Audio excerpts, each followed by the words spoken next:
Have you ever loved someone who made you feel like you were the problem? Not because they said it out loud, but because every time you reached for them, they pulled away. Every time you tried to talk, they shut down. Every time you gave more, they gave less. And somewhere deep inside, you started wondering, what's wrong with me? Why am I not enough? If that feeling lives in your chest right now, I need you to hear this clearly. Nothing is wrong with you.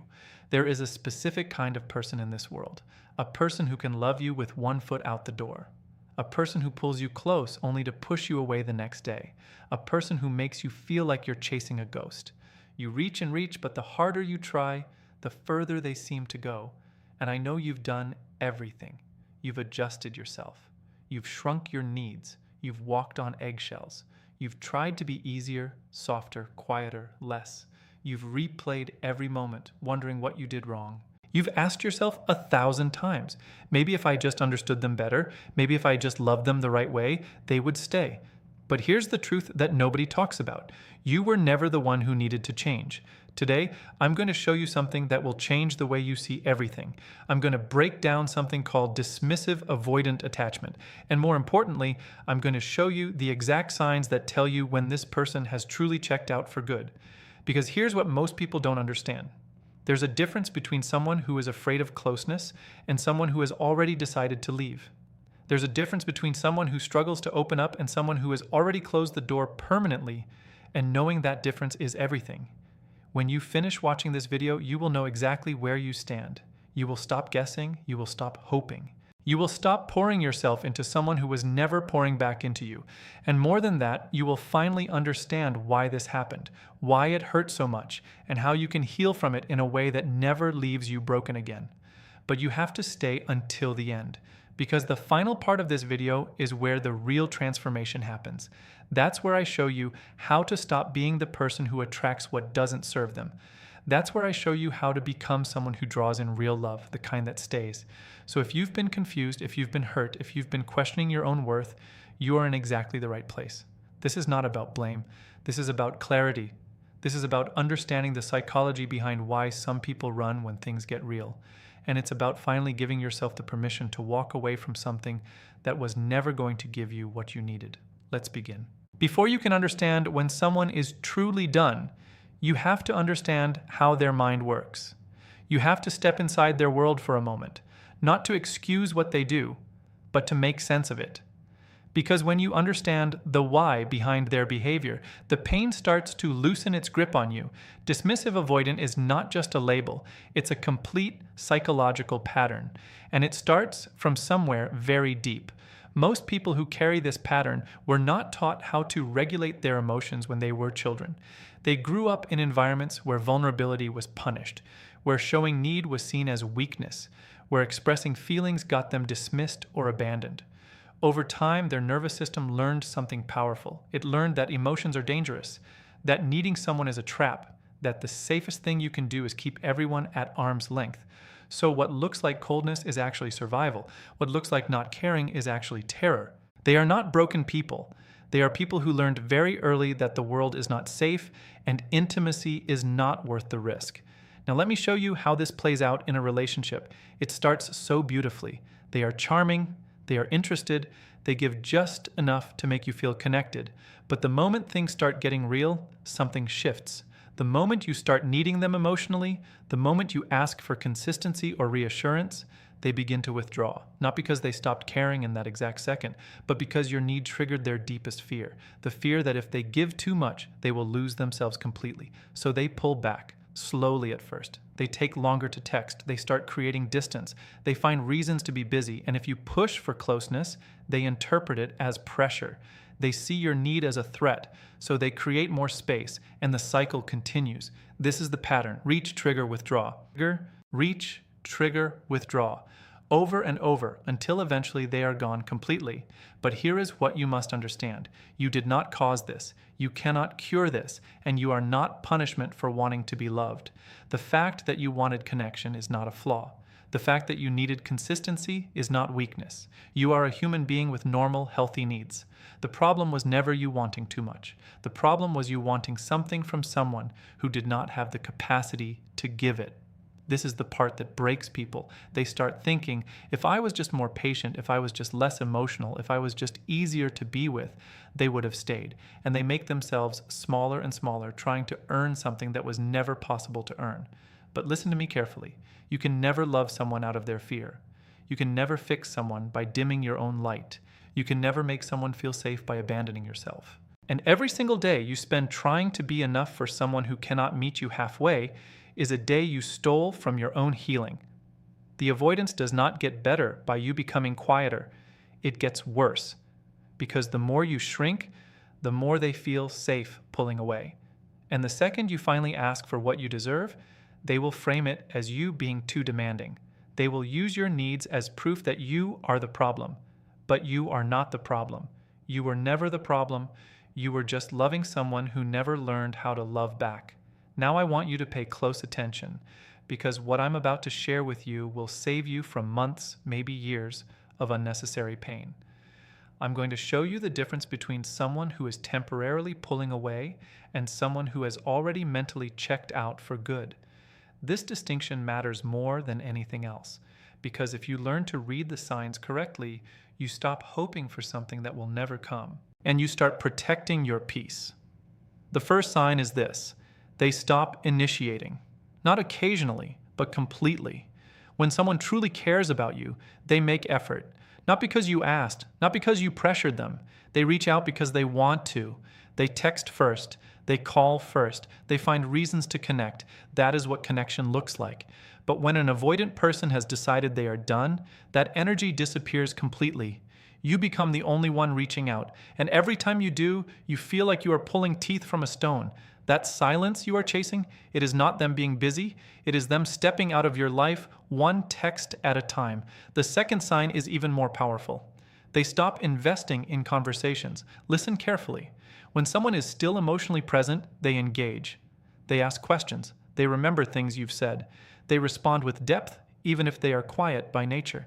But when someone is truly done, their responses become shallow. One-word answers, short sentences that require nothing from them. They give you just enough to keep you hanging, but nothing real enough to feel connected. And if you try to go deeper, they disappear for days. The third sign is something most people miss completely. They stop fighting for the relationship. This is huge. When an avoidant person is going through a difficult moment, they withdraw. That is their pattern. But if something meaningful happens, if you get into a real conflict, they will still try to fix it. They will still show up in their own limited way. They will still care about the outcome. That means there is still emotional investment. But when they are truly done, they stop caring about the outcome entirely. Disagreements no longer stress them out.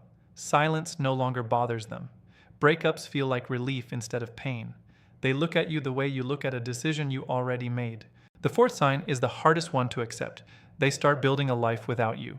They make plans that don't include you. They start talking about a future that has no space for you in it, not in an obvious way where they announce it, but in the small details. They mention trips they are taking. They talk about goals they have that you are never part of. They stop integrating you into their world, and you start feeling like an optional add-on instead of a priority.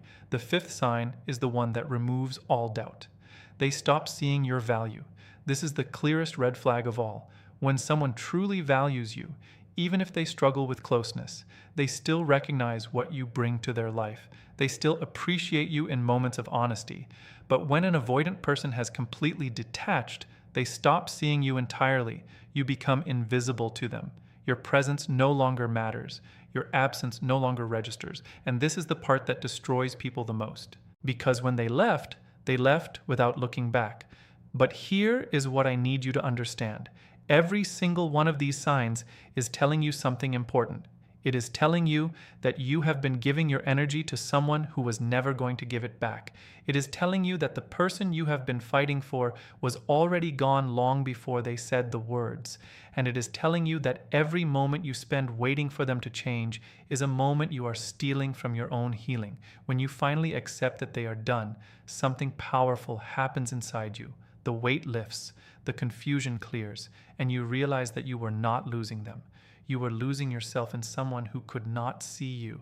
And that changes everything. I know what you are feeling right now, Maybe your chest is heavy. Maybe you just realize something that hurts. Maybe you are sitting there thinking about someone who is already gone and wondering why you were not enough. I want you to sit with that feeling for just a moment, and then I want you to let it go. Not because it does not matter, it matters. What you felt was real, what you gave was real, and losing something that was real always hurts.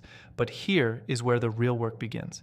Here is where you stop being a victim of someone else's inability to love you and start becoming the person who refuses to accept anything less than what you deserve. Let me tell you something that I need you to hear with every fiber of your being. The reason you kept attracting someone who could not stay was not because you are broken. It was because you were incomplete. And I do not mean that as an insult. I mean it as a truth that will set you free. When you do not know your own worth, you will always settle for people who reflect your uncertainty back to you. When you have not healed your own wounds, you will always seek people who recreate the pain you already know. That is not destiny, that is psychology. And it is something you can change starting today. You see, the universe does not give you what you want. It gives you what you are. If you are someone who believes love has to be earned, you will attract people who make you earn it. If you are someone who thinks you have to shrink to be kept, you will attract people who reward you for disappearing. But the moment you become whole on your own, the moment you know your value before anyone confirms it, everything shifts. You stop chasing people who cannot stay. Not because you do not want love, but because you know you deserve it. And that knowledge changes everything. It changes how you speak, how you set boundaries, how you walk away from people who treat you like an option instead of a priority. That transformation does not happen overnight, but it starts the second you decide that you are done settling. Right now, I want you to make a promise to yourself, a promise you will not break. Promise yourself that you will never again pour your energy into someone who treats your love like a burden.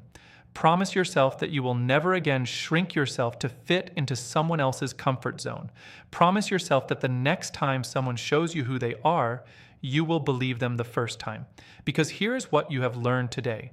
You learned to read the signs. You learned that silence is a language. You learned that effort is the language of love. And the absence of effort is the language of leaving.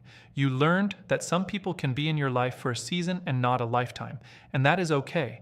Not every person who leaves is a punishment. Sometimes they are a lesson. Sometimes they are the bridge that carries you to something better. So let them go, not with bitterness, not with resentment, but with peace.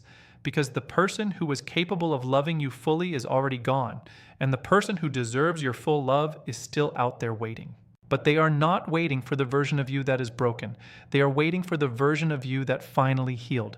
You are not a project for someone else to fix. You are not a place for someone else to hide. You are a whole human being who deserves a whole human being in return.